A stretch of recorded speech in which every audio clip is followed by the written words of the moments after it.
Hey, my name is Emad Rahim, and I'm from Syracuse, New York, originally from Cambodia. Also lived in Brooklyn. And I'm currently serving as an entrepreneur manager at Center State CEO. Nice. When did we first meet? Because I feel like it's a while back. It's a while back. I think it was in downtown. I think it was like during Juneteenth. Me and my wife was walking, and you took a picture. Was that when we first met? I think that was the first time we met. Yeah, because Okay. it was like maybe 2017, or 16. And then you sent the picture to us right away. I was good at that back then. Yeah. So, yes. Okay. Very cool. I don't know. Tell me.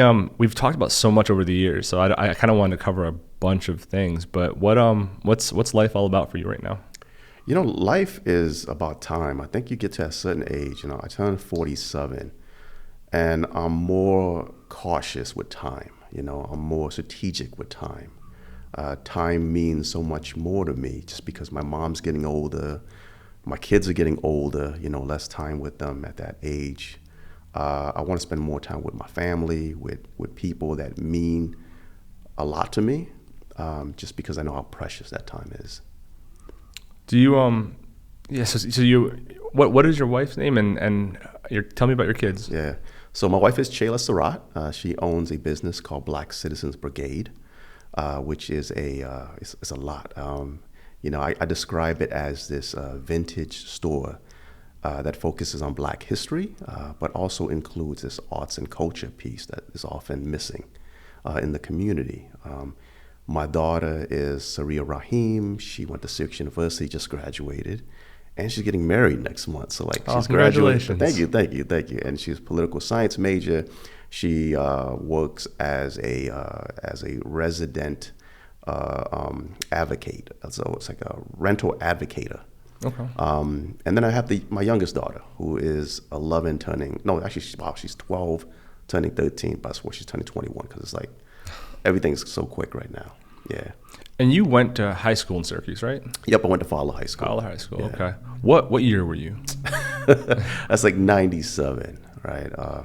Fowler was interesting because Fowler was that one school that would take you when no one else will take you. It was like that one step before you get sent to like weapons school, beard school, or get sent home, to work on your education at home. We were also the first school to have a daycare, I think in New York State. I had no idea. That's interesting. Okay.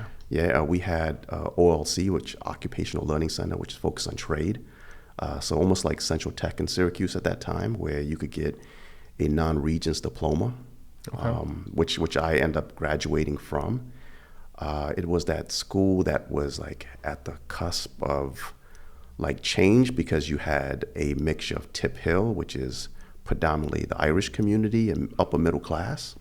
And then you're like right at the West Side, which is, has the highest concentration of poverty even then, right? So you had a mixture of white students with two income parent households. And then you had single mothers, right? And single fathers bringing their students, their children into school and struggling.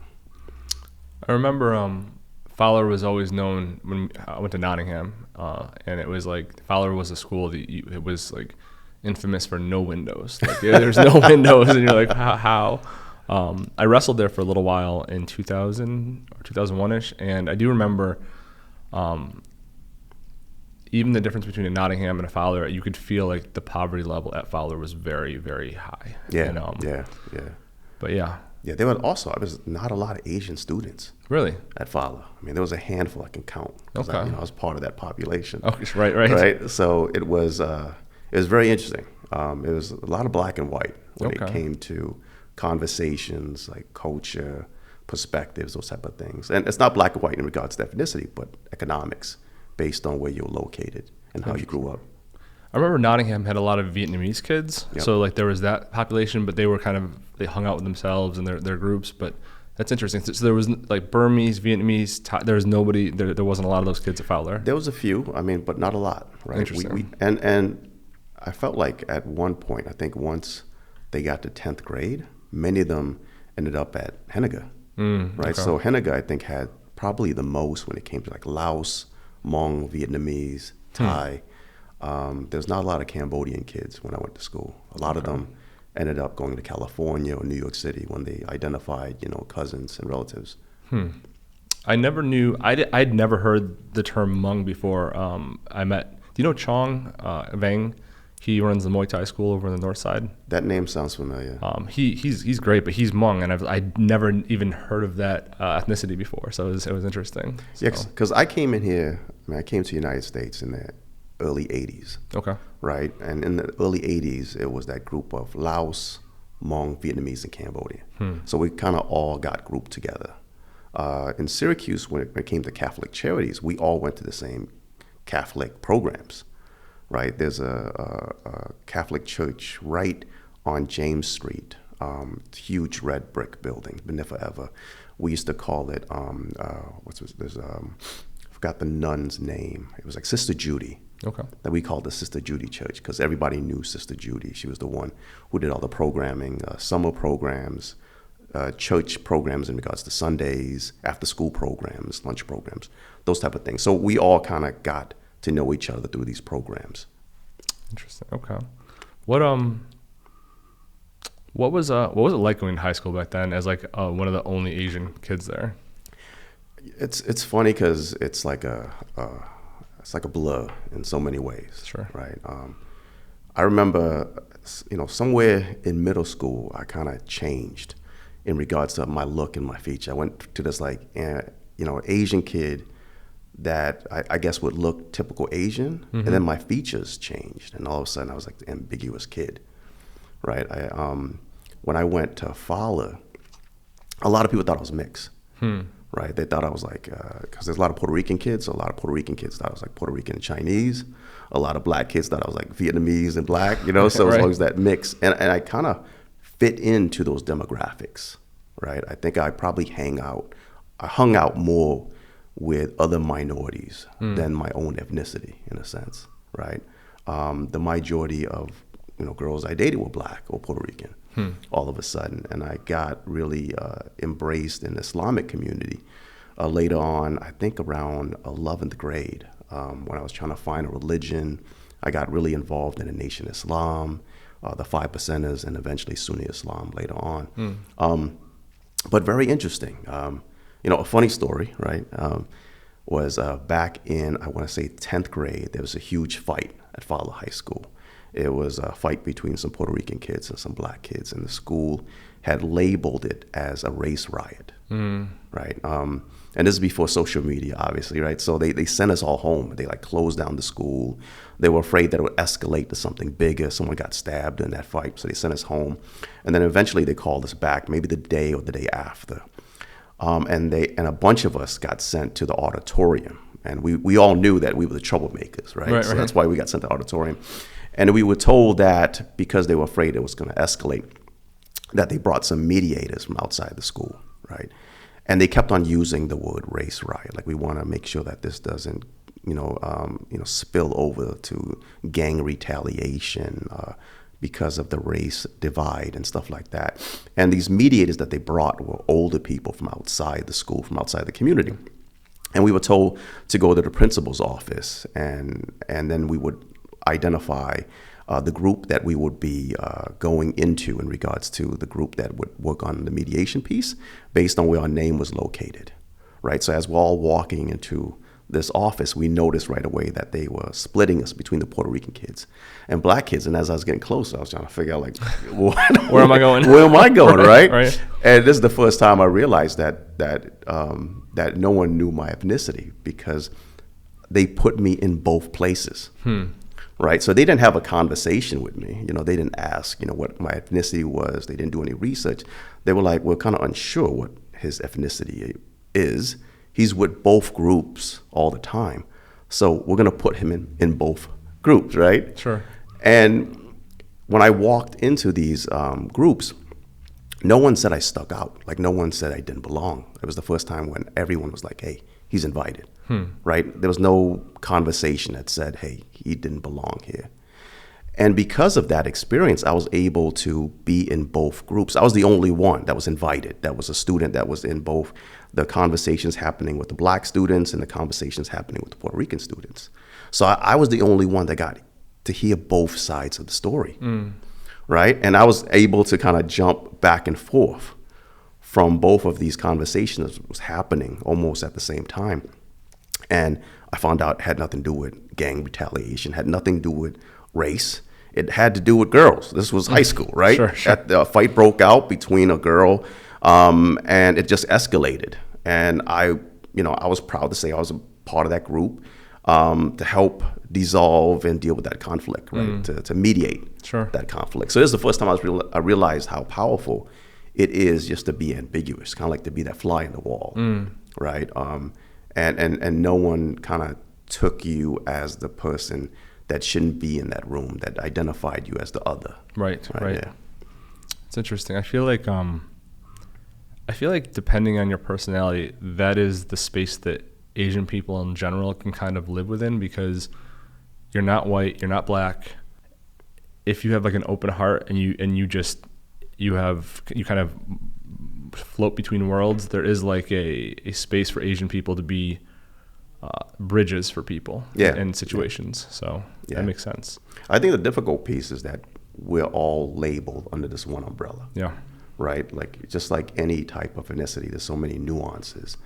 And being East Asian is very different than being from China or Japan. Sure. Okay. Right?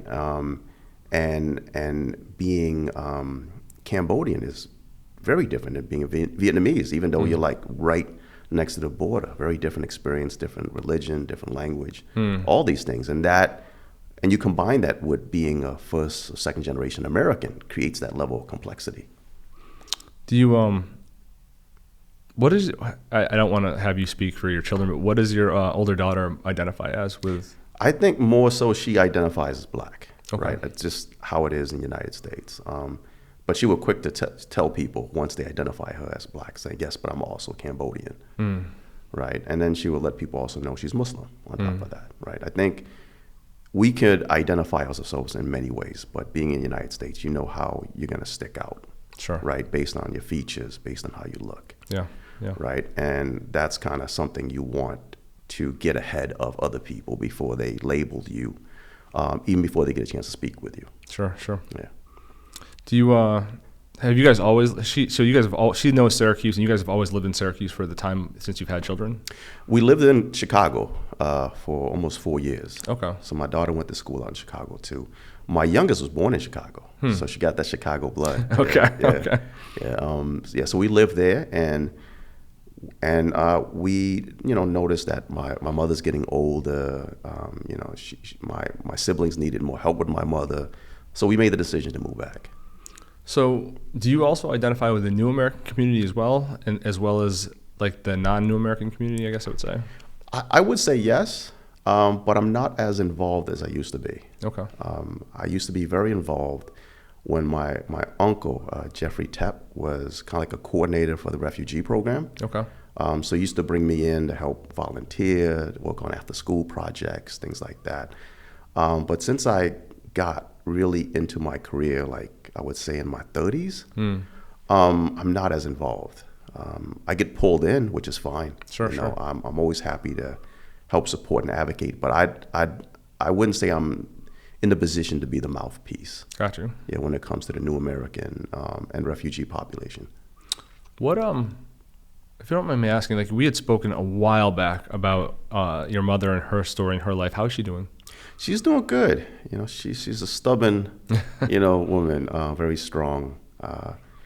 She's in her late 70s now, which I am, truly, happy in the sense that I know a lot of people that lost their mothers already, but she has experienced a lot, from surviving a genocide, losing my father, losing my older brother, seeing her, her mother passed away because of illness, so she's seen a lot of horrific things. And then coming to the United States with an abusive husband, who's my stepfather, being almost homeless, to raising, 4 children that went on to graduate high school and college and so forth. So it's remarkable that she's able to do all these things.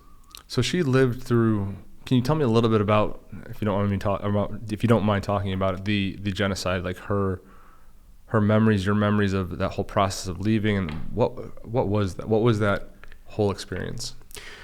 Yes. So in Cambodia in the 70s, when the Vietnam War was happening, Cambodia went through a revolution, and that revolution quickly turned into a genocide.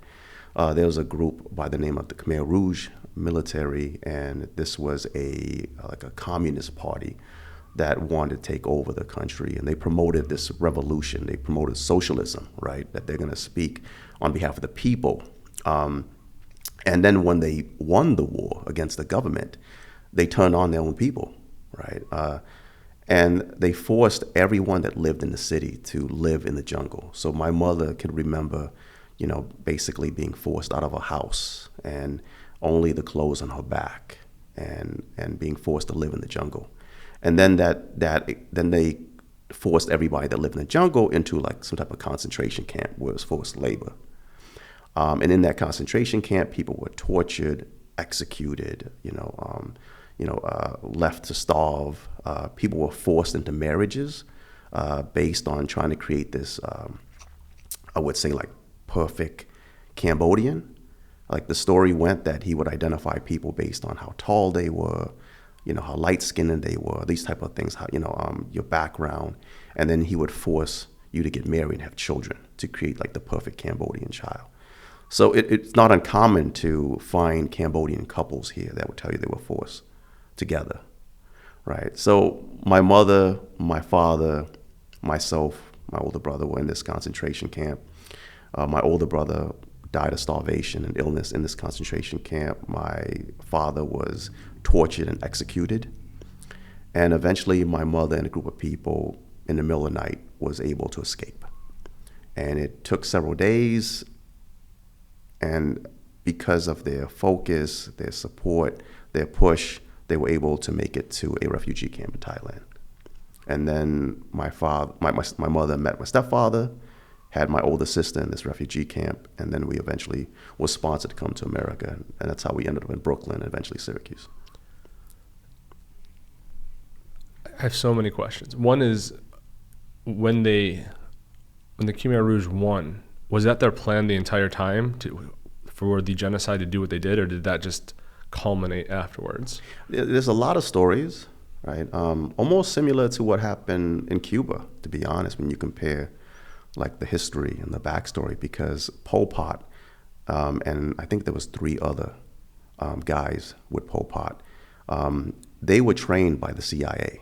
Like they went to France, they got educated into socialism, and then when they came back, this is when America was fighting the Vietnam War, and the CIA was trying to find allies.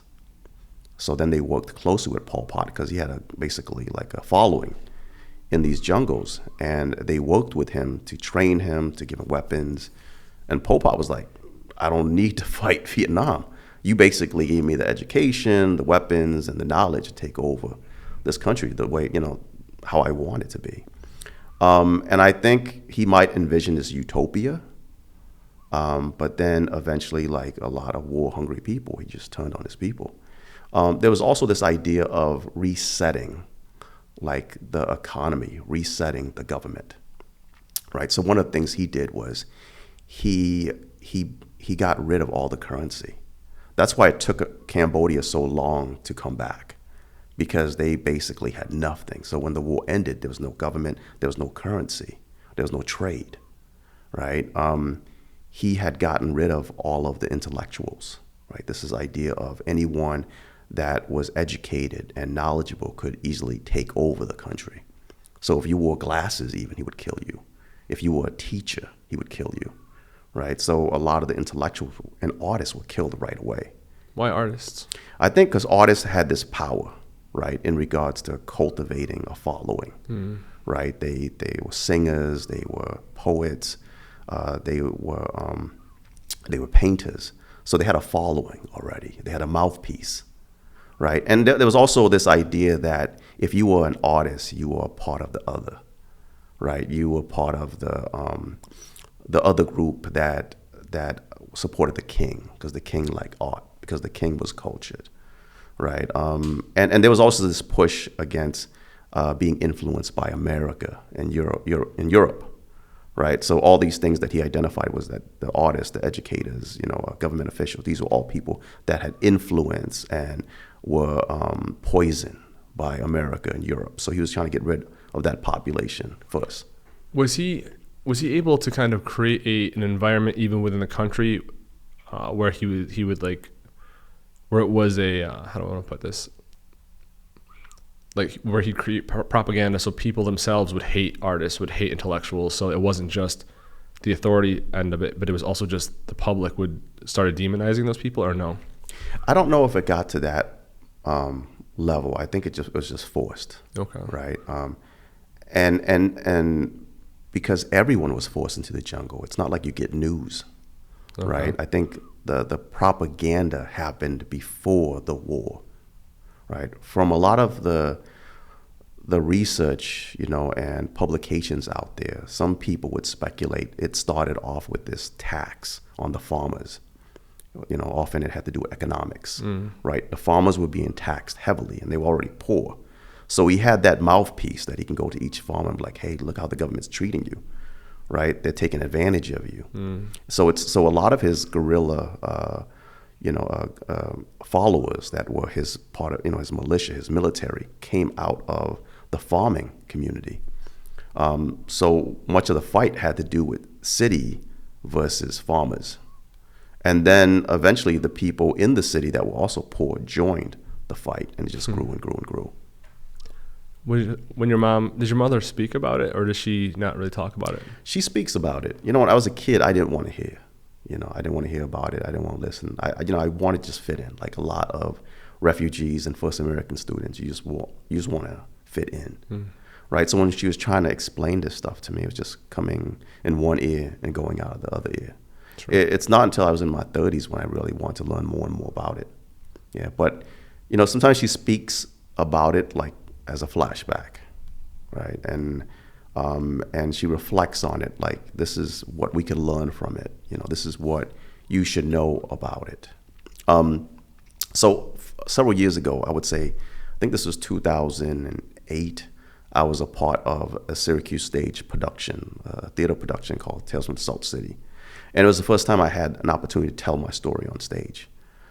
But there was a lot of work that led to that story being told on stage because I didn't really know a lot about my history. So that kind of forced me to have these conversations with my mother. And when she heard me tell this story on stage, she was actually upset because in a lot of Asian community, you're not supposed to tell, your history. You're not supposed to tell your family's secret, right? She didn't understand why would I share my pain to the community like this. Why would you want people that are not in our family know about this problem and this issue? So she didn't really understand it right away. She was pretty upset, and it took probably a few years for her to fully embrace why I did what I did. Was that hard? It was hard, because I truly didn't understand it either. Like, why was she so against this? I thought she would be proud. And then that story on Syracuse stage turned into a documentary, and that documentary turned into a book deal. So I was like, now I'm really pushing this story out there. Right. And even my siblings kind of got upset that that they weren't, that they were not communicated with right away. And I tried to make things as ambiguous as I could, but obviously they're my siblings. I'm not gonna mention their name outright, but everybody knows who's my sister, who's my brother when I mention these things. So I understand. Why would they? Why they would be upset? Because I'm sharing things that they might, not want to share. That they were not ready to be in that position to share, while I was. Right. So it took a few years.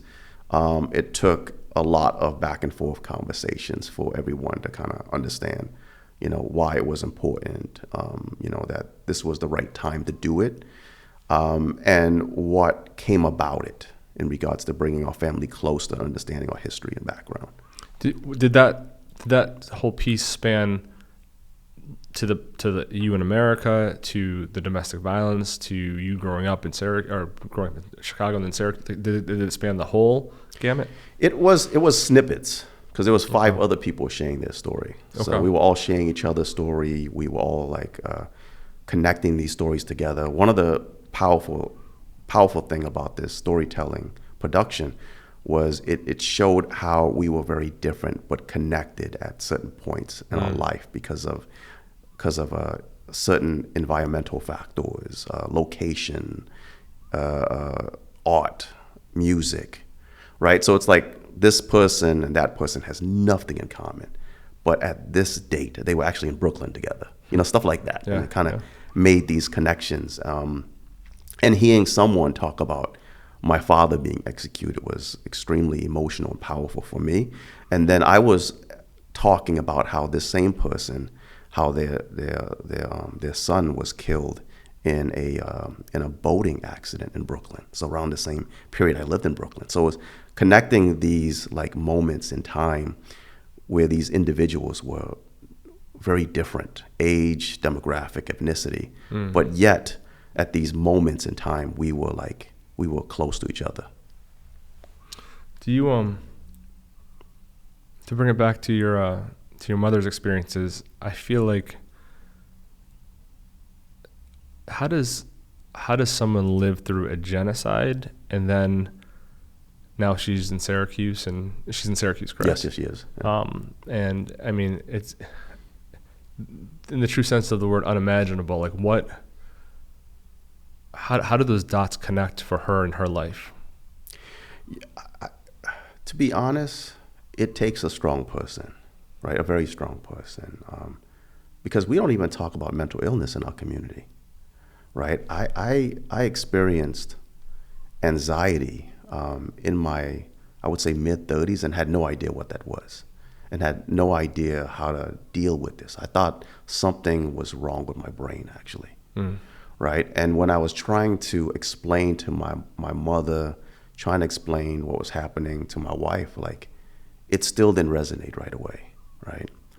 But having traveled to California and working with the Cambodian population in Long Beach, having went to Minnesota and working with the people, the Laos community in Minnesota, and even like a lot of the Sudanese community in Chicago in America, you realize, wow, this trauma is now growing. Like now that people in their 40s and 50s, it's coming out, but we're not confronting it, right? We're like putting it basically on the back burner, right? And I find that a lot of communities like this, because of that trauma, you just put it way, way deep. You put it way deep behind your brain and you just work. You work 2 jobs, you work 3 jobs, you work 4 jobs, right? And that's not uncommon, right? When you meet these parents and grandparents and when you hear their experiences, they are very proud of how much they work, how much school they got, right? How many jobs they held, how much community work they were involved in. And I realized a lot of it had to do with occupying your time. Because when your time is full, it's very difficult to reflect on those issues.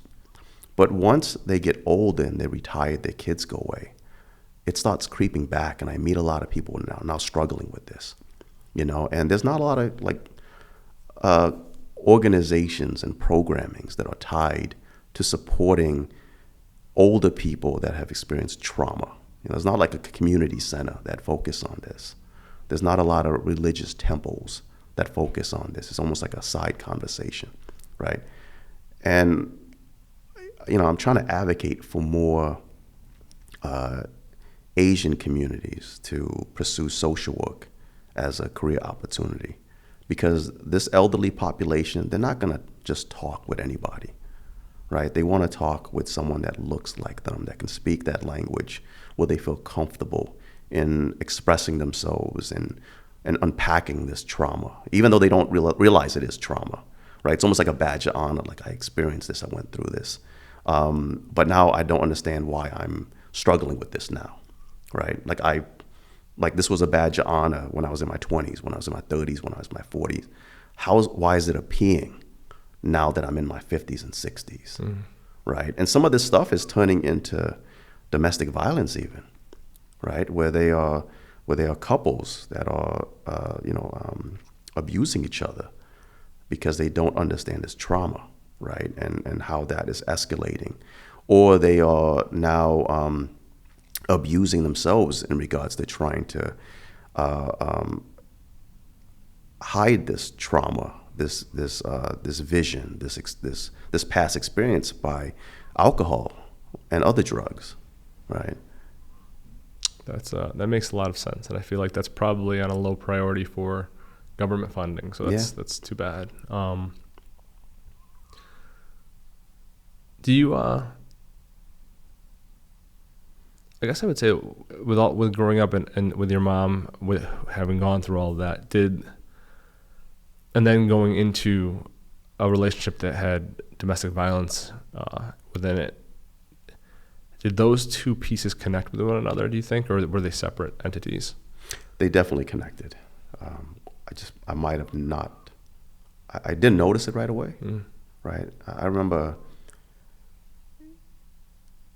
when I want to say maybe 13, because I was probably still in middle school, my stepfather came home from work one day, and it was just like probably right, I would say late afternoon. He usually works afternoon to evening at this nursing home. And he came home one day and he went to my bedroom, he took my clothes, my bed sheets, and he went to the backyard and set them on fire, like right in front of me, right? And then he told me that he was fired from his job. And the reason why he was fired, because I was bad luck, right? And in order to get rid of this bad luck, he would have to kill me. So as a kid, and I was already being abused by this guy, but I was like, this is something different, right? I could take abuse, but he's talking about killing me. And there was something in his eyes, something in his like words was very different. This was like crazy conversation happening. And as a kid, I knew it right away. So I went into my bedroom, grabbed my book bag, had some like, I think I had $40-something to my name, and I ran away, right? And I was homeless for almost 2 weeks. Right, slept on park benches. I would go to school and sleep in the gym. I would like couch surf, things like that. And actually that church that I talked about on James Street, there's a bunch of bushes. That's still there, it's crazy. But there's a bunch of bushes, and I would hide behind there and actually go to sleep. And then eventually I ended up at my stepsister's house, someone that we actually adopted in the refugee camp in Thailand, who became my older sister. And I moved in with her and her husband. I was there, I think, almost 3 years, till I eventually found out that he wasn't my biological father. And this is the story you hear a lot. I used to think that I was the only one, where that story of my father being killed and being tortured and executed in the concentration, I didn't know that story when I was at that age. I thought this guy was my biological father, and it kind of made me realize this is why he treated me different. This is why he abused me more. This is why he always came at me more. This is why it was like he thought I was bad luck and things like that. And eventually I moved in to help my mother and save my mother. And I think I was probably 16, and we got into this big fight, and I overpowered him. And I remember, I was enraged. I beat him pretty badly. And he went to the kitchen, got some knives, and I thought that this was going to end really bad. And eventually that mental illness kicked in him. And I remember him dropping the knives on the coffee table and just laughing. He's bruised, he has blood all over him.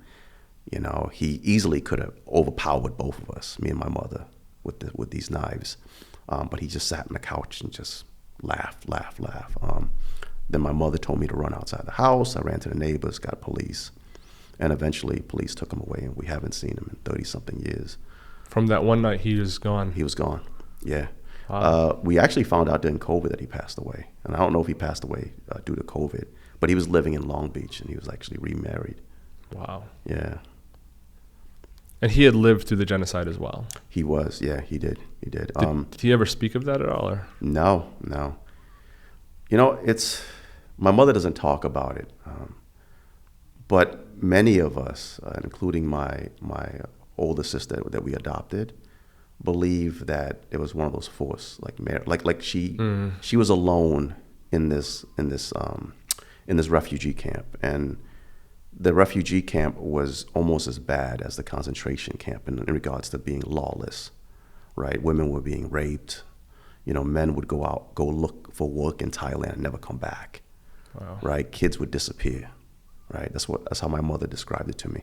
So I think it was an opportunity, right? Like she needed a guy. And then she met my stepfather, and then they had my sister. And then being this whole family in this refugee camp, you're more likely to get sponsored, like having a husband and wife dynamic with kids, you're more likely to get sponsored, which we did, right? So it's almost like out of necessity. And then when they got here, they went through the motion, right? But he became more and more abusive as the years go by. At one point, he was so abusive that he came to Brooklyn looking for my mother and stuff like that, and there were people that I call like my great uncle and great aunt, and this happens in Asian communities a lot. Like everybody becomes your relative. Sure. And these people were people that were in the concentration camp and the refugee camp with us, so they actually escaped with us, and they became my great uncle, my great aunt. And they actually hid her, away from him, and then eventually she couldn't take it, like being in Brooklyn and being so difficult. And I was shot as a kid, like I was in the wrong place at the wrong time at a block party as a little kid. And I got hit with a stray bullet and almost died. And that forced my mother actually back into his hands. And that's how we ended up in Syracuse. It's such a powerful scene that you kind of paint with the moment that he just dropped the knives. Was there a moment that he looked at you, or he looked at your mom? Was there a moment that you think that happened where he made the decision, where things just popped in his brain, he just stopped? You know what? It was so long ago, right? But the one thing that I remember very well was, and it still takes me back. It's seeing my brother and my sister's face, right? Because during this escalation, I somehow got on top of him, and I was punching away, right? I remember just red, like I was just angry and protective, and he had knocked out my mother already during this fight, and I was just punching him and screaming, and I remember my knuckles had blood all over it.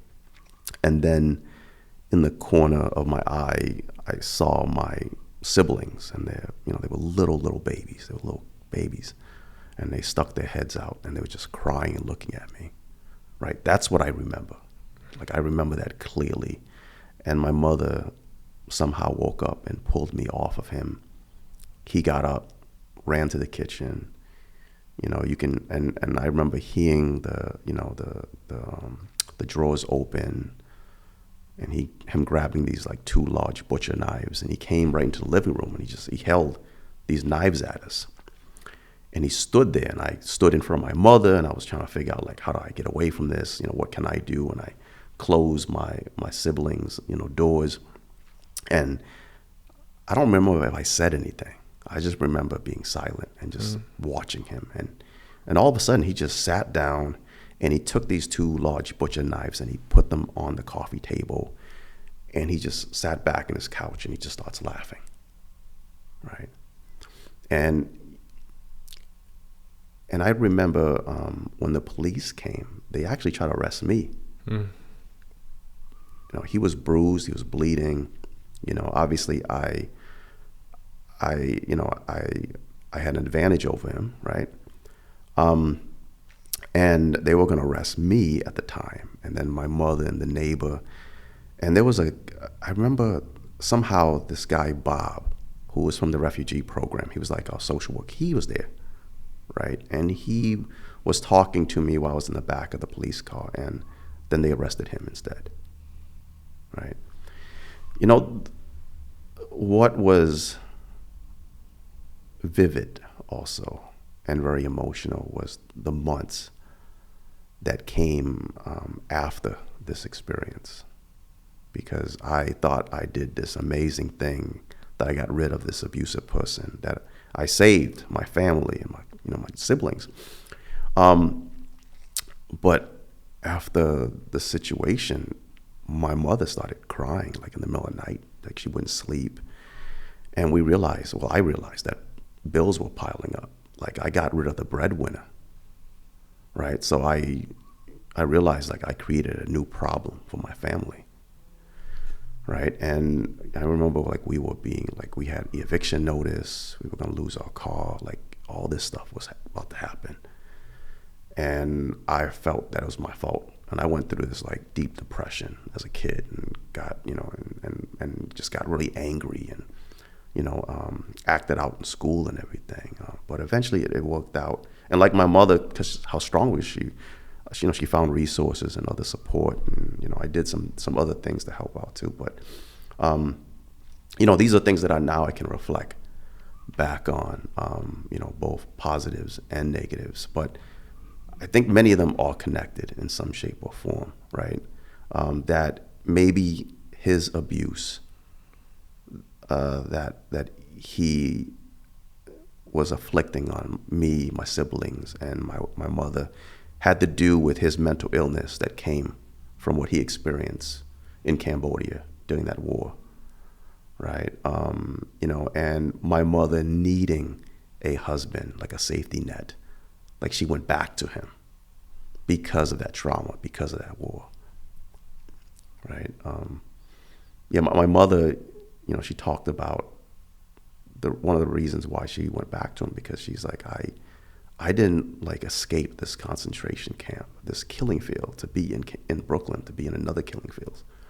Like if I lost you, that's everything, because I was like, to her, I was like, that's the only person that ties me back to Cambodia and your father, right? And I remember as a kid, my siblings, that they would be upset that my mom would treat me differently. I would get away with things that they couldn't get away with. And a lot of it, I think, is because of that. It was like this, she felt guilty, like she put me in this situation. But at the same time, I was that one thing that still reminded her of my father, that still connected her to my father. Would she ever talk about him? She talks about him a lot now. He sounds like an amazing person. They got married very young, very similar to me and my wife. Me and my wife, we met in a wedding in a month. And my mom met my father, and I think they got married like within 3 months or something like that, right? He was also a military guy. So it's probably one of the reasons why he was abused and tortured right away, because he was in the military. She said that he spoke out against the mistreatment that was happening to other people in the concentration camp, and they used him as an example, right? She said that he was funny, he was soft-spoken, like he loved me, right? But he never really got a chance to be with me, because I was born in a concentration camp. So when I was born, he was actually being abused and being tortured and stuff like that. So he got to see me, but he didn't really get a chance to be with me.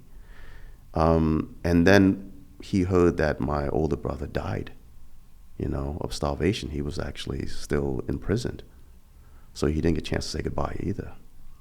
One of the stories that my mother shared that was really impactful was I don't know if it was the night or within that week when they escaped, but she went looking for my father. Like my father was still alive. She identified which building he was in. So in the middle of the night, she escaped, went looking for him, found him. And she said that when she found him, she didn't recognize him right away, because he had been tortured for like weeks, and he was starving. He was like dried blood all over him. He was very skinny. He had lost his hair, like very scary looking thing. And she called out to him, and he wouldn't respond. And then eventually she said, you know what, I'm going to get caught. So she was about to leave, and as she's about to leave, he called out to her. And he asked her how I was doing. Like he could have asked anything, but he wanted to know how his son was doing, how his last remaining son was doing, right? And then she said that I was doing good, that I was fine. And she said he smiled, and then he kind of drifted off. And that was the last time my mother saw my father alive. My mother went back to Cambodia for the first time, I want to say back in 2007 or 2008. And she said that, during that visit, she was trying to find relatives his relatives, my relative, and she said that I was the last remaining bloodline from my father's side of the family, right? So not until later on when my kids were born, like I was the only bloodline left from my father's side of the family. What does your brain, your soul, your body do with information like that, knowledge like that? I didn't know what to do with it. When I first heard about it, I didn't make that connection right away. I didn't know how powerful that was. I didn't know how that small information right at the time would change my life forever, that it would give me some type of purpose, right, that I had to do more. I had to make sure my life was worth more because it was like a legacy that was on my shoulder. And actually, that was one of the reasons why I joined that Syracuse stage production, because I am terrified speaking in public, which people are like, no, you're not. Because I do that for a living, right? But at the time, that's terrifying. Like, I'm not a public speaker. Like, to be on stage, sharing my story, I'm dyslexic, so I had to read my story. All these things were terrifying. Let me ask you, what's not to jump, but just with having a family, what's the best thing about your wife? Oh man, there's so many good things about her. She's patient, right? She's a great listener. She's very proactive. Like, I think the longer you've been married, the more you know about each other in regards to nuances, right? So sometimes, like, oh, you're angry, but you're not angry at me, right? You're angry at something else. Why don't you deal with that instead of screaming at me? Fair, yes. Right? So those type of things. So again, let me give an example, right? I used to work at Elmcrest Children's Center. I used to be a caseworker. And I used to have to deal with a lot of, like, just very sad, angry situations, like with children being abused, right? And that really connects with me, right? And I didn't know sometimes I would react to these situations based on my own personal experience. I thought I was, like, reacting it at a professional manner, right? Because I was a trained social worker. But these kids, when they come to Elmcrest at the time it's called the Family Support Center, these children were often physically or mentally abused, or they were neglected and things like that. And I would come home with that experience, and I would scream at my wife, and I would, throw a temper tantrum in the house. As this is like probably mid-20s. And then she would catch it, and she's like, no, you need to, like, unpack this. You need to go deal with this. Why don't you go out for a walk, So she would never respond in a way like, you're attacking me. You need to deal with this trauma. And then one day we were talking, and she was like, well, you're a genocide survivor. And I've never heard someone say that before. Like, never even, like, connected. And I was like, what do you mean? She's like, Emad, like, you survived the genocide. And I remember, like, just, like, thinking about it and, like, pondering it, and it never really connected to me. Like, oh yeah, I did. Like, I'm not talking about it from, like, the second person. Like, I was a kid, right? I actually, I was born in a concentration camp. I lived in a refugee camp. Like, yeah, I am. I always talk about it, like, from my parents' perspective. Like, they were genocide survivors, right? Like, they experienced this. But when she said that, it was like the first time it clicked. It was like, oh, snap. Like, what does that mean? Like, is that why I am who I am? Like, is that why I react the way I react? Right? So sometimes things that may seem as common sense, like it should, like, resonate right away, it doesn't. Especially when you're living in that moment or you're just going through the motions. So you guys were, like, early 20s, mid 20s when you married? Yeah, so I just turned 21, okay. And she was 22. She's actually a Nottingham graduate. Is she? Yeah. Okay. Yeah, okay. So I always wanted a Nottingham girl. So us follow guys. So yeah, it was we met through a mutual friend, and we were both Muslims. She had converted into Islam a few years before meeting me. She just came back from Zimbabwe. She was studying abroad through a theater program at Six University. And so she came back just to like basically just check in with her parents. And this friend had a barbecue and connected us, and we couldn't get off the phone after that. And then we made the decision to get married. Nice. Yeah. That's nice. That's no online dating at that time. No. But maybe a group chat over the phone, like one of those type of things. Yes. But you know what's funny? It's everything in the universe told us that we're not supposed to be together. It was like we got an apartment, and I signed the lease, and the next day the apartment got set on fire. Like there was it was like Hidden Valley at the time. It was apartments out on the east side, and I got laid off my job. So it was like we got married, I got fired, lost our apartment. Her parents did not like me because like, who's this guy who just like took our daughter? Mm-hmm. Like they met and wed in a month. What's that? Right. My mother actually didn't know I got married. Even though I told her, she was in denial. She's like, no, that's not happening. So she didn't show up. Oh my God. Yeah. Okay. So the first time she met Shayla, I was like, here's my wife. Interesting. Okay. Right. So the universe was basically like, you guys are not supposed to be together. Both your parents don't want you guys to be with each other. You don't have no place to stay. You have no job. And then eventually we moved in with her parents.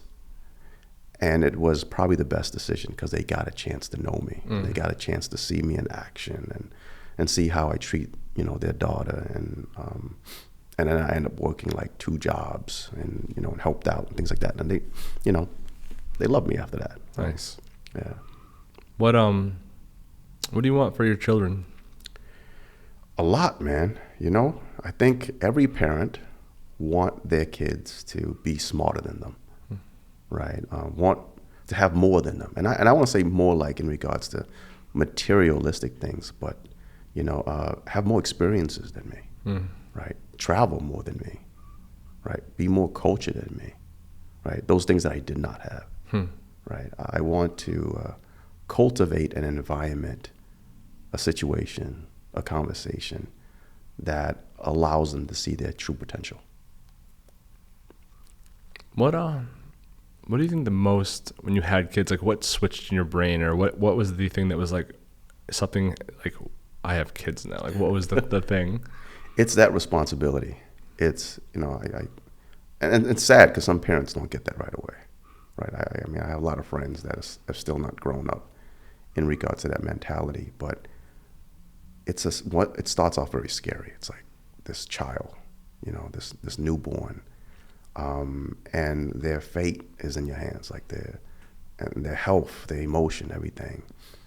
That's a scary situation. But then you come home one day and they're excited to see you. Like they don't want to leave you. And that's such a powerful experience, right?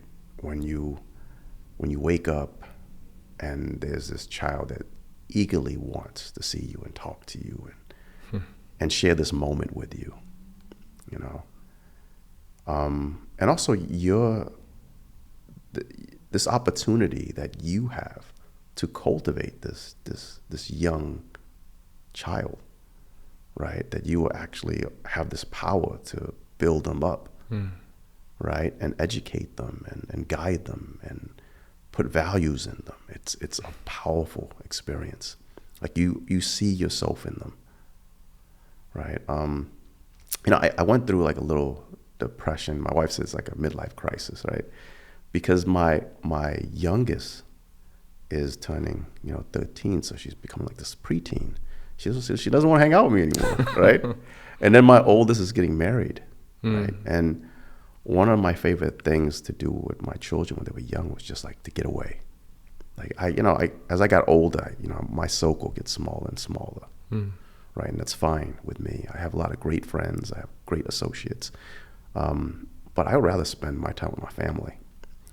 So my favorite moments were like I would just take them to Buffalo and we would hit museums together, go to the zoo together, right? I would take him to Philadelphia and we would hit like a park together, and I would just like watch them get inspired by something and see like the eyes lit up, and their curiosity kicks in because they're asking these questions, right? And those conversations were amazing. But then one day my daughter's like, no, I don't want to do that with you. Oh. That's a lot for a father, you know. That's stuff that I looked forward to. It's like, okay, you know, right before school starts in August, you know, we're gonna spend, a week in Ithaca together. And, you know, we didn't have to go, you know, fly to another state or another country. It was like only a few hours away. We can experience something different, you know. And I remember when my daughter was like, no, I don't want to do that. You know, you could do that yourself. Like, that was like very, very painful for me. Sure. Yeah. I feel like though, but they will swing back, correct? I mean, yeah. And I hear that, right? So I think, you know, my daughter, even though she's getting married and, you know, she's leaving, she's asking a lot of questions now, right? She's asking for a lot of advice, right? She's trying to cultivate that relationship between me and her future husband, who's my future stepson. Sure. Right. So all these things. So yeah, they do come back. But you have to create that relationship at a time. There's a lot of people, you know, a lot of fathers that were not in their kids' life, and then now their kids are adults and they like trying to reach out, and it's not that simple. Yeah. Families are very complex, for sure. What would your I feel like you've been with your wife since you were so young. There must have been so many changes with you guys, like in life. Like, I don't know. What is it like to like grow with somebody? So, you know, what's interesting is, you know, I watch these like podcasts and these like people give relationship advice, and I'm like, you guys been married 5 years? You don't have no advice. You been married 10 years? You have no advice, right? Right. Like we hit our 25-year mark. And often the advice is always the same, right? Be patient, communication, communication, talk about money, you know, make sure you are together with your kids, right? All those are great advice, right? But when you're in the moment, right? When you're angry at each other, when you're frustrated at each other, or when you dealt with like a family loss, it's very difficult to take in those advice. It's very difficult to reflect and say, okay, I need to follow these steps. I need to follow these rules. Right. What I know and what I experience is that you have to accept that you both will go through layers of evolution, right? That you will evolve at different points, evolve differently, which means that in your marriage, your wife might become someone totally different than you expected, that you anticipated, you know? And it's not good or bad. It's just that if you are not ready for it, you may respond to it in the wrong way, right? So let me give you an example, right? If you got married and you both expected certain things from each other, and that's why you got married, right? That's why you love each other. You found these like common interests, right? And those common interests is what brought you together and you got married. Let's say 5 years into that marriage, you have children, right? One of you lost a parent. One of you got very educated, more than the other. And then one of you is paid more than the other salary-wise. That could change everything. That could change how you see this person, how you interact with this person, how you parent, you know, how you co-parent with this person. And then some people, because they don't know how to accept that, they react to it negatively. Like, you changed. When I married you, you were this person, right? And because of that, I don't see you the same way. And sometimes that breaks up the marriage. Like, you're going left and she's going right, right? And we went through like those periods in our life where we didn't see eye to eye on things, where I had to reflect and she had to reflect. But one of the key things that I found that is often not utilized enough is community bringing you back, right? that there are people that are more experienced than you are in marriage, right? These are your elders, these are your parents, these are people in your community, and sometimes these are people even your age that maybe have been married longer, and you need those people to bring you back, because sometimes you can't come back by yourself because of your pride, right? Because of your own anger and frustration, right? You need people to say, hey, you need to go back, right? And then when you hear those stories of like, hey, you're not the only one. We experienced that way, right? And then you realize, wow, yeah, you could go different ways, but you can always come back, right? You can always, she can go left, you can go right, but you can always come back. But at that moment, it's very difficult to see that, right? Especially when you're angry, when you're upset. So the one key thing that I find in regards to what helps a marriage to be successful is having a strong community to support your marriage. Not support you as an individual, but to support this union, right? I find that people that are in like a strong church or a mosque or synagogue, whatever that is, it's a community that is invested not in you, but in your marriage, right? So when you get into a fight and you're like, hey, I hate him, I want to leave him, there's someone that says, no, you need to go talk to him. Yeah. You need to work it out. And we're here for you.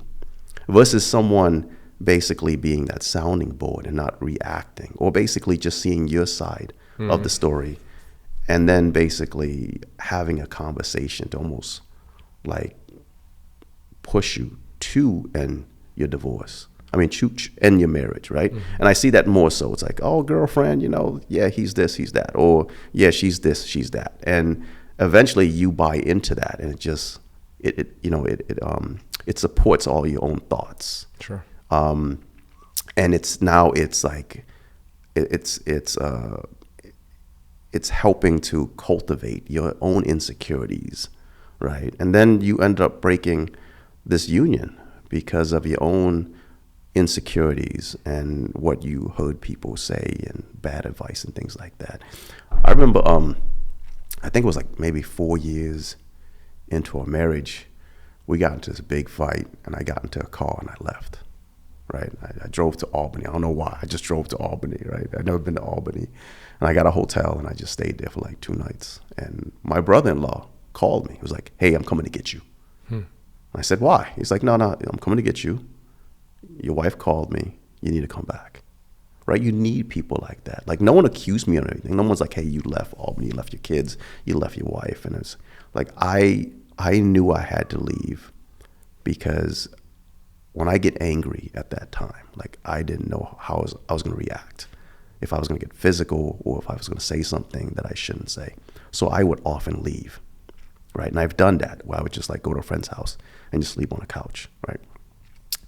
What I didn't realize is my wife, because she had like, her father actually left her when she was little. Like, in her mind was like, when you leave, you don't come back, right? So every time I left, she's like, he's not coming back. So she automatically was triggered and started packing my stuff, and her reaction was like, oh, he's not coming back. So I might as well start, figuring out how to be a divorce independent person, right? So we're creating this mess without even knowing that we created this mess. But it took people in our circle to kind of put us back. And it happened at multiple points in our life where people came and said, hey, we're here for you, right? This is what you need. This is how we help. But often that's not the conversation that's happening. When you hear these advice, it's not about your community. It's not building a community. It's not about reaching out to a community, but it's like, hey, do this, do that. And those are simple like suggestions, but very difficult to implement when you're in that situation, right? Well, I'm asking, like, growing up in a household that did have such kind of vicious, consistent domestic violence, did you find that you took that, like, characteristics of that on, and problem solving, conflict resolution on like that you had to shed and grow from when you were in your relationship? No, definitely. Because I did not know how to have a proper conversation with my wife, right? All conversations, when it got heated, right? And I was not willing to back down. Like, I was always right. And because of how my stepfather was, I needed to be the breadwinner, right? I needed to control, how we spend money, of how we get money. I needed to have 3 or 4 jobs because that was like a security blanket, right? So I needed to re-educate and retrain myself. And there's no school for that, right? I mean, there's no place you go and say, hey, I was not properly trained to be a husband, right? I've never dealt with trauma before. How can you teach me to be a better husband for my wife? There's no place like that. I mean, there are people that provide like best practice. There's courses on being a man and things like that. But that didn't exist, when I was in my 20s, right? And that's often when you're 20s, this is when your anger, your frustration, your temper is at its height, right? Your insecurity is at its height, right? So I had to get retrained, re-educated just by being around real men, right? Real men meaning that these were older people, people that were married, that had children, that worked, that had advice based on their own experiences, their own journey, right? And being honest, like there were a lot of great men that kind of stepped in and was like, hey, what you're going through is not uncommon, right? But this is how you need to unpack it. Right? Let me give you an example. Mr. Willie Dardell was a vice principal at Fowler High School. And he became like my father figure, right? So when I used to mess up at school, he would show up at the house, like out of nowhere, right? And he would pull me right back in. And when I was frustrated and ready to like set the school on fire, right? He would recognize that anger right away and mediate it, like confront it right away. It got to the point where every time I was frustrated, I would just show up at his house, right? And his wife was like ready and had a plate of food for me, right? And I mean, here's this like, if you never met Willie Dardell, he's like, a 250-pound black man that's just an enormous figure in the community. And I remember when he ended up leaving Fowler later on, he went to Nottingham. He was dean of students, so actually he was Nottingham dean of students. He would introduce people to me as his son. Like this little Asian kid, like this is my son. Right. And it was like, yeah, I can see it. I love it. Right? And he was actually one of the first guys I reached out to when I was having issues in my marriage. And he wouldn't say too much. He would just listen. He would listen, and then he would say, "What did you how did you respond to that? What did you do after that? What did your wife say?" So he wouldn't interject himself, right? He wouldn't say, "You need to do this. You need to listen to this. You need to go to this place." It's more like, "Hey, how did you respond to that? And how did that make you feel? How did that make her feel?" And by doing that, it allowed me to unpack, the situation in real time. And it was like therapy, right? And sometimes he would like pick me up. He'd pick me up from work and he's like, "Hey, let's go for a ride." And that ride led to this long conversation, right? Another person that was like that was Judge McKinney, the first black judge in Syracuse that passed away. I would show up at his house, and I was in my like late 20s. I would just show up, and he was the same way. Like he wouldn't close the door on me. He's a judge. He's like, he has more important things to do. He would just like nod his head during our conversation. He would smile. He would laugh. He would put his hand on my shoulder, and he's like, "Well, you have a lot, on your plate. You should talk with people in your community to take things off your plate." Like no one ever said these things. It's always like, "Hey, you have a lot on your plate. You need to deal with that plate, right? You need to figure out how you need to take things off your plate.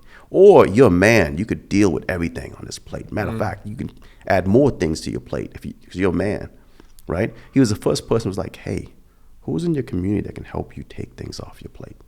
right? Why don't you talk to your wife? Maybe she can help you take things off your plate, right? So, I mean, you need that community. And it was like these two strong, figures in my life that were married, were very, known in the community, very well respected, that took time to listen to me and not interject their own opinions and ideas, but just say, hey, like, we're here for you. Or when you're ready, we're here for you. Did you ever meet Jeff Bellamy, his son? Jeff, yes. I went to Nottingham. We were good friends. Really? Yeah, he was just hilarious. But yes, I haven't seen him for years, but he's a good guy. So yeah. So Judge McKinney, I knew his son Evan. Okay. Right, Evan is the oldest. So when I got involved in Islam, so my story is that actually I technically converted in Islam when I was 17. I read the biography of Malcolm X, right? And then I started learning about the nation, the 5 percenters, and eventually got into Sunni Islam. And then I went to talk to my mother about Islam, and she was like, oh, we're already Muslims, right? And then I went through this like back door and discovered that my entire mother's side of the family are Cambodian Muslims. Wow, okay. And they hid this religion because of the war. They were afraid to get killed.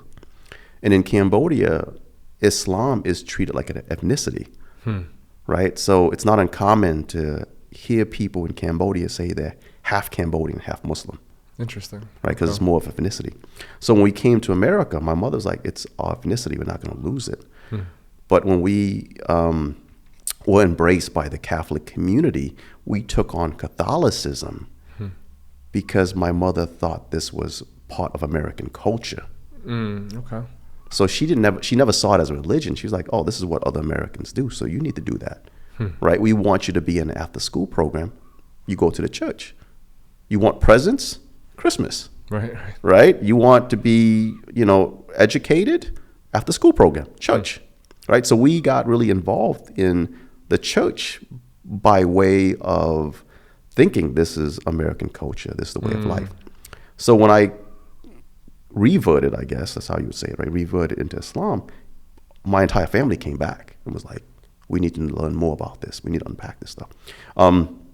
Yes, so when I started learning about Islam, that's when I met Evan, Judge McKinney's son, and he started actually teaching me about Islam, right? But actually, the funny thing is, me and Judge McKinney went further back, going back to like someone amazing and taking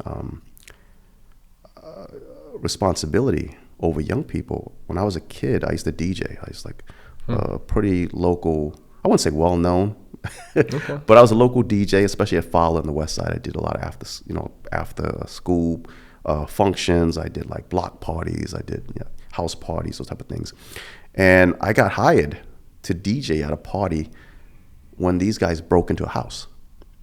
So here I was DJing at a party in this house that they had broken into. So when the police came, everybody ran except me because my equipment was there. Oh no. So they arrested me. Okay. And they were trying to pin this like series of burglaries in that neighborhood. It's actually in Tip Hill. Like they're trying to pin it on me. They're like, oh, you've been breaking into all these houses. I was like, why would I break into a house and bring my own equipment there, right? And Judge McKinney was the person who saw me, right? So I was at his court the next day talking about the situation. He just laughed his ass off. He thought it was the most funniest thing he's ever heard. He was like, either you were stupid or this really happened. Right. And I would like to think that you're not stupid and this really happened.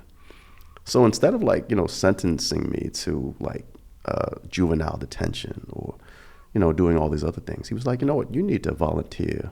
You need to like, we need to basically put you in the community and you need your time absorbed in helping other people. And that's how I got involved in Dunbar Community Center, Southwest Community Centers, volunteering.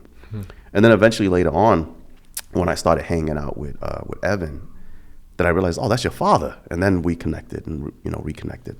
But here's another guy Judge McKinney, in addition to helping me as a young person, Like he was doing that to everyone in the community, like not just locking people up right away, but listening to their stories and providing an alternative. Did was that like a scary moment for life to go, like to be arrested to go to court? Yeah, I was scared to death. Okay. Yeah, I was scared to death. Yeah, but it wasn't the first time I was locked up as a kid. I did a lot of knucklehead stuff. I remember me and a group of guys, we stole a car. Sam Dell used to have like a series of dealerships on Genesee Street. Like Sam Dell at one point like owned every dealership on West Genesee Street. And me and a bunch of kids, we watched like the movie New Jersey Drive and got in our head that we could steal cars. And we broke into a lot and we stole the used car. And I think we were in DeWitt and we got caught. Yeah. Worst place to get caught. Worst place to get caught. And they knew we were city kids. So they're like, nope, we're not going to take you to DeWitt. We're going to take you straight to downtown. And we refused to give our names and address. None of us had IDs.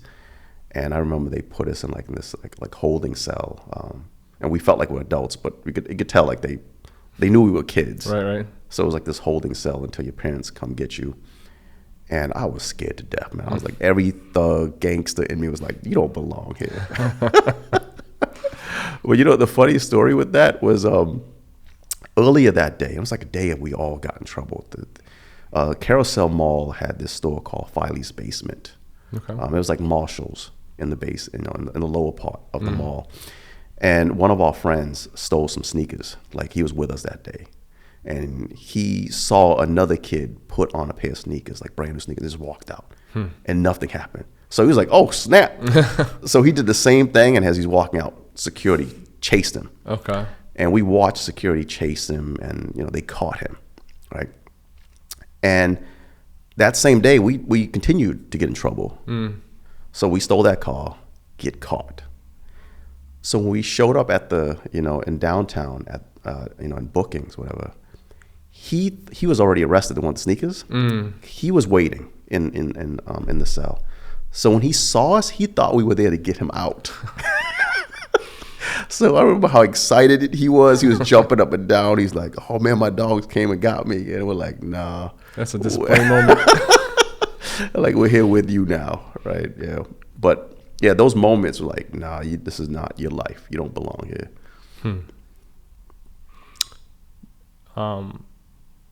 As far as like Syracuse goes, I don't know if you have any desire to talk about this part of it. I actually was thinking, do I even want to ask this? But I know you're politically involved with things. Do you have a preference for the mayoral race, or thoughts that you want, not even a person, but a thought you want to offer to this whole process going on? My hope, and I'm very optimistic when it comes to Syracuse, because I've been here 30 plus years. Sure. And I've seen it evolve. I've seen it crash. Right. I remember Syracuse was like the place to be. And then like in the 90s when we lost Carrier, when we lost Chrysler, and there was like this conversation of brain drain and crime went up. I was around when the police chief and the mayor at the time instituted the RICO Act, right? Because of a lot of these gangs were growing, and they arrested like lots of people I went to school with. And I almost got caught up in just being at the wrong place at the wrong time, right? And now I see this place where people are moving to Syracuse. Like I run into people that relocated to Syracuse, and they think this is the best opportunity here, right? I meet young startup owners and founders every single day. They brought their company here, from drone companies to manufacturing companies to fiber optics. It's like all these advanced new technology, innovative companies, AI. They're relocating here. Some of it's tied to Micron, right? Some of it's tied to, we have been designated as this smart city hub, which means all these tax incentives. Some people still see this as a very affordable place to live because they came from New York, they came from Boston, they came from Philly, right? Some people see this as a good place to retire because it's more laid back. but it's not that far from their family who still lives in New York City and so forth, right? So I'm very optimistic in regards to this city and where it's going, but I could see it turning left really quickly or turning right really quickly, right? Based on who's in leadership, right? And people's agendas and ideas, right? I believe Sharon Owens, the current deputy mayor, is the best person for this position. Why? Because in the last 8 years, she's been in those conversations. She's been in those negotiations. She knows this community very well. Sure. Right? She's not a person that is just coming on board at the last minute doing a campaign. Like, the people at Micron knows her. The people that are doing construction knows her, right? I-81, she knows that project very closely. Right. You know, what's happening with Blueprint, she was on the board, right? What's happening with the viaducts, right? What's happening with housing? It's like all these things she was involved with in some shape or form. And she has a strong like city planning, community organizing background, just based on what she did at the Southwest Community Center before she became deputy mayor, right? So all those things combined, I believe she's the best person for this job, that will negotiate a deal that is best in the interest of not just the city, but the residents that live in the city. Okay. I met Sharon Owens years ago because we were working with Pathfinder Bank, and they were doing kind of community involvement work. They were really investing in that, and we covered the Southwest Community Center. And I remember interviewing her and thinking, "You're a good person. I'm glad you're in the role you're in." Personally, for me, I'm a Chol person. I've known Chol for years. I love Chol. I think he's a very decent man, a good-hearted person, and smart. But I think that Sharon Owens is a very, very kind person and very, very community-oriented as well. I was talking to somebody recently, and the older I get, I feel like there's more than there can be two yeses and two nos in the same conversation. And I think that's something that I used to have a harder time understanding, and I think that our society has a hard time understanding. It's right or wrong, up or down, left or right, and things become so much more true when you're realizing that's a yes, and that's also a yes, or that's a no, and that's also a no. So I feel like, I don't know if that makes sense. No, it does. So, you know, there's so many nuances that is often overlooked, right? And as the political environment become more and more tense, people don't want to unpack those nuances. It's either, you know, white or black. And no one's willing to have a conversation or want to have time to have those conversations. Right? It's either you're this team or that team. 100%. Right? Yeah. Because, you know, I ran for office, and, you know, back in 2019, and I remember, you know, having these just really detailed, amazing conversations with people. And we were able to talk about the community, to talk about children, talk about police, talk about education. And it was open, it was free. And this is 2018, 2019. That doesn't happen anymore. You know, people were, you know, when I ran for office, I had a lot of my personal biases that I thought about the city and its residents. Right? I had this idea and opinions like all the teachers don't live anymore, all the police don't live anymore. You know, like this neighborhood is struggling with this. You know, this group of people will not get this, right? And I need to focus my attention on these things because this is what the community wants. And I remember knocking on doors, and I met so many teachers that went, like, they were my teachers. Right? Or people that knew my teachers. They didn't leave. They're still here, right? I met some police officers. Yes, there's some police officers that no longer live in the city, but I did meet some police officers, retired. I remember I ran into a former police chief Hunt, and we were in his front yard while he was like mowing his lawn. You know, he didn't have to talk to me, and we talked for like a good hour, right? And like a lot of these people, they were concerned about their community. They were not just concerned about in regards to how the community impact them. It was like, how will it impact their grandkids, you know? Mm-hmm. You know, what's gonna be here for my daughter when she gets married? Like they were more concerned about the school district. They were concerned more about like the jobs that are gonna be available. That's what was important to them. Yeah. Right. And when I was ready to talk about my policies and my agendas, and I was like, I'm ready. Yeah. They were like, no. Who's your mom? Right. What school did you go to? Are you a bulldog? Or you a falcon? You know, these were like things that allowed people to like put their guard down. Right. Because even though people see this city as big, it's a very small city. Right. Once people realize, oh, you went to Fowler. Oh, you lived off of Bellevue. Sure. Oh, you grew up on Gifford. Like you say those things that they remember, that they are familiar with. Or your mentor was Judge McKinney and Mr. Dardell's like, okay, now I can trust you. Now let's unpack and have these conversations. Yeah, that's very human and very Syracuse as well. Yes. Syracuse is all day, that's Syracuse. Yep. And you probably get that. You're taking pictures of people, and right away, if they don't know you, like, who's this guy taking pictures of us? Definitely helps with, I could be a world famous photographer, which I'm not. It does not matter if I know so and so on like who grew up near Ed Smith. That's it. That's it. That's it. Yep, So yeah. I feel like a lot of the conversations I've been in, and I'm actually, you can tell me what you think about this.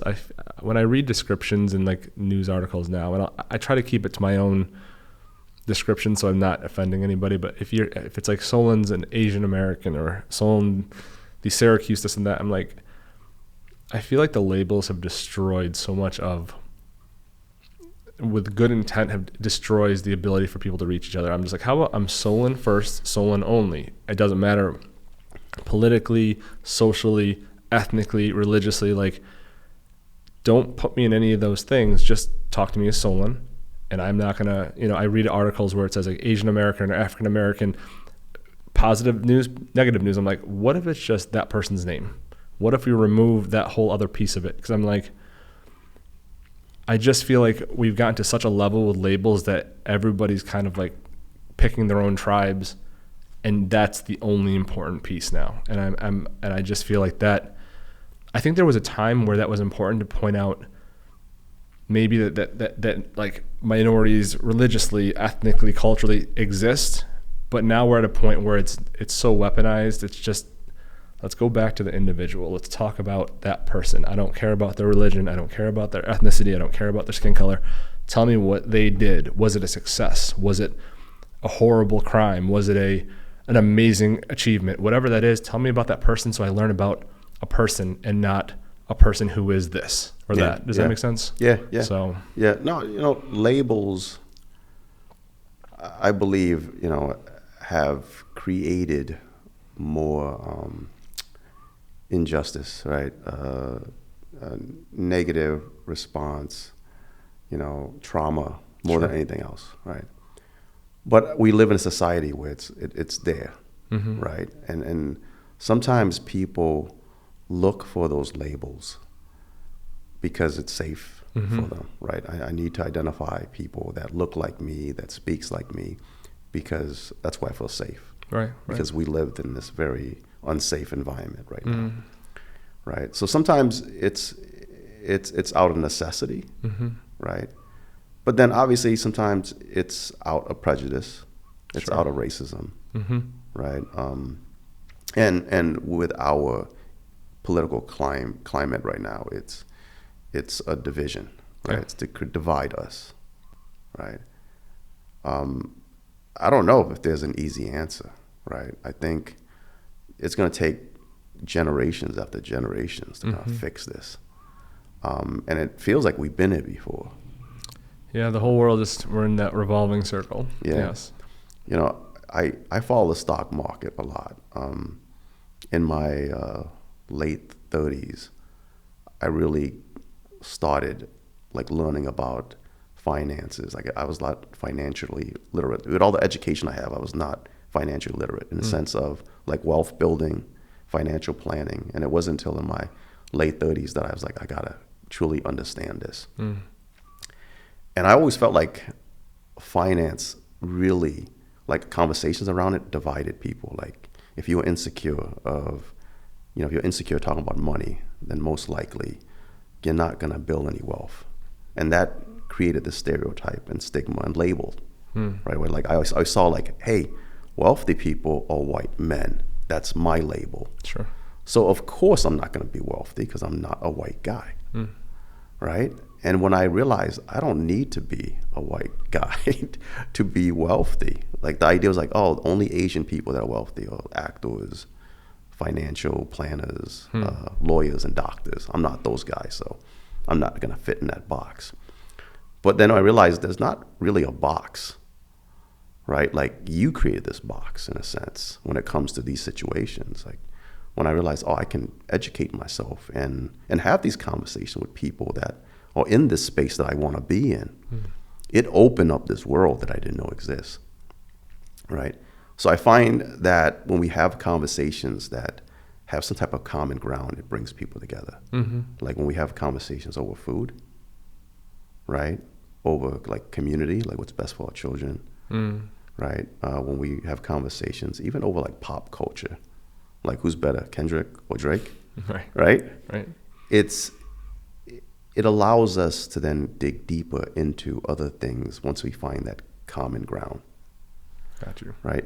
Like I remember when Trump, first took office, and there was like obviously a lot of back and forth in the community, and there were people that would basically defriend everyone that was either Bernie Sanders or Trump, right? And I had like people in both camps, and my wife was like, "Why would you look what he's posting? Why would you continue to communicate with him? He's hateful, right? Look at how look at all the stuff he's sharing, all this fake news. Why would you continue to respond to him?"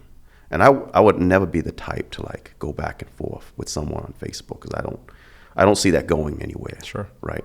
But I would DM somebody like, "Hey, you know me. Like we grew up together. Why are you sharing this?" Yeah. And that allowed more meaningful conversation. That makes sense. It's not performative. It's not out there. It's one-on-one. I like that. Yeah. Like for example, so there's this guy. I'm not going to say his name. No, he's a huge Trumper, right? Okay. Italian dude. Yep. Like we went to like middle school together. Know him long. He's also a police officer, right? And I remember him sharing this stuff, and I was like, "Yo, why is he sharing this hateful stuff?" Sure. Right. So I reached out to him and I said, "Hey, you and I haven't talked in a while. Why don't we have lunch together?" And he was like, "Yeah, let's do that." And we didn't go into it right away. I was just like, "Hey, how's your kids? How's your wife doing? Right? I see you making moves. How's that going?" Right? And then eventually we came back, and I was like, "Hey, I noticed you posted this thing. Why'd you do that?" And he was like, "Well, I believe in this stuff. There's definitely some truth. The left thing." And I was like, I'm not here to change your mind. But I'm Muslim, right? Right? You know that my family came here as refugees. So when you put this stuff out there, it feels like you're attacking me. And he paused and he was like, "But you're not like those people." And you know what? I remember like having this conversation. It's funny. I remember having the same exact conversation with him when we were in middle school. When him and a bunch of Italian kids beat up this like Laos kid, and they were laughing about it, and they're calling him a gook and chink. And I was like next to that, like I was not in that conversation, but I was sitting next to him in that table while he was laughing. And he turned around, he looked at me, he's like, "Yeah, but you're not like those people." And as a kid, I was like, "I'm not. Yes, I'm not." Right? So I wanted to fit in. Right. I didn't have any tools. I didn't have the education. I didn't know how to respond to it. So I stayed quiet. I was like, "Yeah, at least I'm not like that guy." That guy was weak. Sure. Right? And me and him have been always cool. I slept at his house, right? His mother and dad knew me very well, right? And I remember that they would have these conversations like, all these freaking Vietnamese and immigrants coming into our community, because the North Side was predominantly like Italian. Okay. Like North Salina was Little Italy, right? Grant Middle School was heavy Italian. So when a lot of these refugees and immigrants came to the North Side and lived on Lodi and Butternut, there was like a clash. Sure. Right? So, but for whatever reason, they took me in. Like they didn't see me as those groups of people. So now, fast forward, and we're in our 40s, and we're having the same conversation. Yeah. And I was like, but I am. And this is the first time I actually can say something. I was like, yo, but I am. You know, they don't see me how you see me, right? So those same people that you support, they're not going to be like, oh, he's not like them. Right. They're going to say he's exactly like them. His kids are like them. And he didn't know how to respond to me, right? And I knew that he was not in a place to continue this conversation. But I didn't want to lose him as a friend. Sure. Right? So I was like, you know what? I was like, hey, I'm just here to catch up, right? I know this is like heavy conversation to have. You know, let's just continue to talk about our friends and catch up. And that's what we continued to do, right? Sure. So I went back to my wife and I was like, yeah, I had lunch with him and we talked about this. And she was like, see what I'm talking about? Why would you continue to be friends? And I was like, you know what? We live in different sides of this city. Like my wife grew up in Baldwinsville. She grew up on the Westcott, like Westcott Nation, right? It's very peaceful, like in a sense. Like this is like upper middle class, things like that. And I grew up on the West Side. It was like you have friends and then you have like family, right? And your family looks out for you. And I tried to explain to her, I was like, listen, me and him don't see eye to eye on things, especially now, right? But I guarantee if I put a call out there and was like, yo, I'm in danger, he'll be the first person to show up with a baseball bat. Because that's how I grew up, right? So I explained to her, I was like, even though we don't see eye to eye on these things, I just can't like delete my friends. Sure. It's not that easy. It's not that black and white. There's nuances, right? But I'm willing to unpack that. And hopefully maybe one day he's willing to unpack that. But it's like he's one of those guys that I know, you know, it's just like that movie with Ben Affleck when they're in Boston. What was that movie when they were robbing the banks? The Town? Yeah, The Town. When he's like, I can't tell you too much about this situation. Right. We're going to hurt some people. Yeah, we're going to hurt some people, right? I have friends like that. Yeah.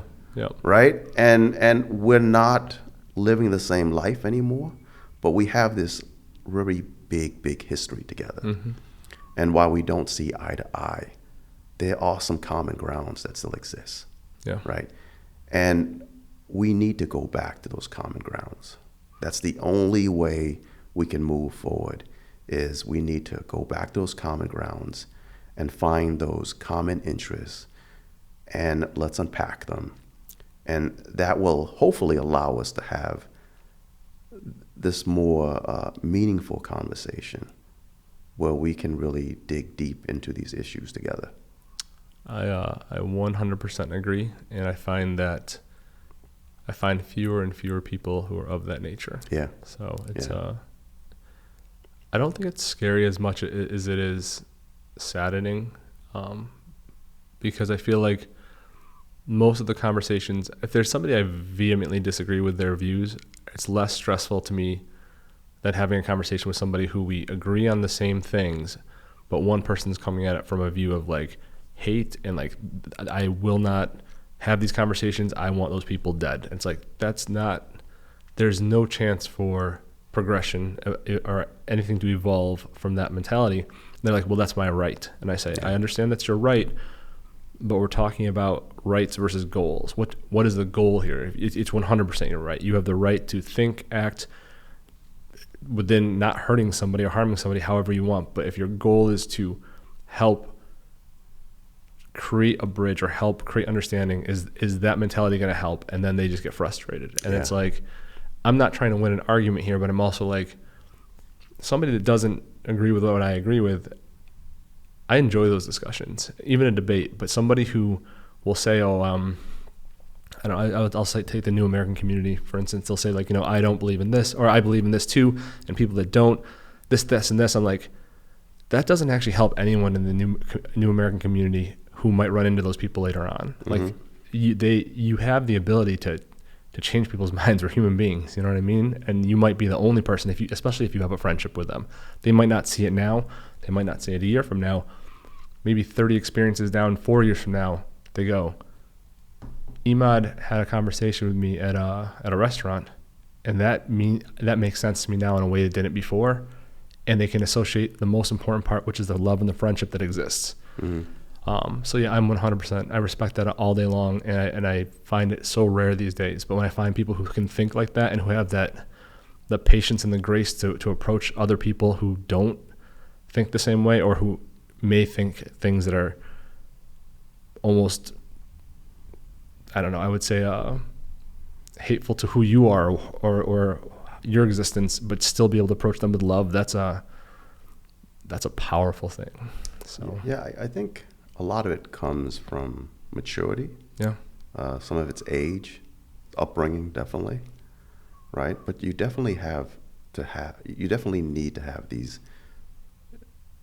experiences, right? These unique experiences, these different experiences for you to reflect and be willing to have these conversations, right? If you grow up in a community where it's like one-sided, it's very difficult to allow a different perspective to like sink in. Sure. Right. So things that I didn't think I did not take as a solution, as an opportunity right away. And now it's like 5-10 years later, I'm like, oh wow, that actually makes sense. Yeah. Right. But you need to be in those moments. You need to be open to that. Like, for example, when we came here to Syracuse, we grew up on Green Street, but we also grew up on Creekside Apartments, which is the south side, in the valley. And then when we moved to Green Street on the north side, it was like the north side was predominantly, I remember, like bikers. Like I grew up as a little kid around what people would consider like scary bikers. This is like, like I remember like listening to Motley Crue and Guns N' Roses. Yeah. Because these were our neighbors. Sure. Right? So I'm Harley Davidson's like lined up on Green Street next to James Square nursing home, because a lot of these guys actually worked in the nursing home. Right? And I remember them washing their bikes and stuff. But their girlfriend babysit me. Right? I played with their kids. So I remember growing up in that environment where I would be invited to their like barbecues, and like we would go to Oneida Shore and Green Lakes and things like that, and they accepted us, right? And at the same time, a few years later, be in Creekside Apartments and being on the south side, and then all of a sudden all my friends are black, right? And then eventually being in Grant Middle School, and then a good percentage of my friends are like conservative Italians, right? But all these unique experiences, even down to like Fraser, when it was just this little tiny school, there was a lot of Ukrainians and Polish kids there. So like we're having this conversation about the Ukrainian community. I remember the Ukrainian community very well, and my one of her close friends was Ukrainian. So it's these nuances that now I'm 47, I can reflect on. It's like, that's why my temperament is different. That because I don't react the same way when someone sees like, oh, all these bikers are here, right? It's like, no, that was like my family. I grew up in that environment. Oh, I react this way when all these black kids are organized in this area. It's like, no, I grew up there too, right? So I don't react the same way. I have these unique experiences, and that allows me to kind of like sit back, take it all in before I open my mouth and respond to something like that. I really appreciate you coming in today. I did not disappoint. I feel like we have these mini conversations, but there's a universe that lives in you that I appreciate you sharing. I guess my last question would be, if you could have a conversation or say anything to your biological father today, what would that be? I think the conversation probably would have to do with like, what was my grandparents like? What was it like when you first met my mother, right? What was it like when when you had a son, right? So just having those conversations that I didn't get a chance to have, and truly understanding who he was as a person, and how that resonates with me as a person. those things that I probably asked Mr. Dardell or Judge McKinney because I didn't get a chance to ask him. Sure. Right. And I think most of all, if he was proud of me for the work that I've done. Right. I think every child or every young adult seeks that from their parents, because it allows them to kind of reflect back and say, I've accomplished something if my parents are happy with what I did. I love that. Do you want to say anything else? Like, what do you want to say to the world? You have one thing to say to the world. What's the thing? The one thing that I would like to share is if you are in a place where you have time, where you have the energy, where you have the experience, mentor someone younger than you. It's a powerful experience, but it creates so much opportunity to create meaningful impact for someone else, right? Because sometimes it's just your presence in someone else's life that could create a positive opportunity going forward for them. But I find there are a lot of people seeking for mentorship. They don't know what that is, right? But they're reaching out to me. And I know that they don't want to play basketball with me, or hang out with me. It's more like, hey, I need this career advice. Sure. Or I'm getting married and I notice you talked about marriage a lot, right? Or I'm struggling with this situation and you wrote something about this, right? And for whatever reason, they don't have anybody in their community that they can speak to. So when this person reaches out to you, make time for them. Open up your schedule, because it takes a lot for someone to ask for help. I love it. Thank you. Well, thank you.